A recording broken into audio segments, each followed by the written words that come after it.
अमजद नियाज़ी हैं जी, डेरा इस्माइल ख़ान से। वो कहते हैं कि इमरान खान की बरतरफी के लिए शरीफ, जरदारी ख़ानदान, मौलाना वगैरह बहुत बेताब हैं, मगर वो इस मौजू पे एक लफ्ज़ नहीं कहते कि अगर ये लोग आ गए तो अवाम के लिए क्या करेंगे। कोई मंशूर, कोई प्रोग्राम, कोई मनसूबा, कुछ भी नहीं। तो क्या ये सब मुकदमात से निजात और इक़्तिदार की अंधी भूख की खातिर सब कुछ कर रहे हैं?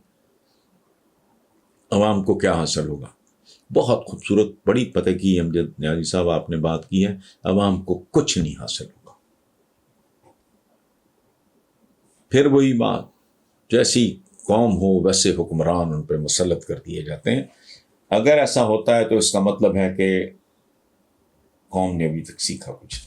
बात आपकी 100% दुरुस्त है। ये बद से बदतर होगा। सत्यानाश है तो सवा सत्यानाश होगा। ये आप बिल्कुल सही, बिल्कुल।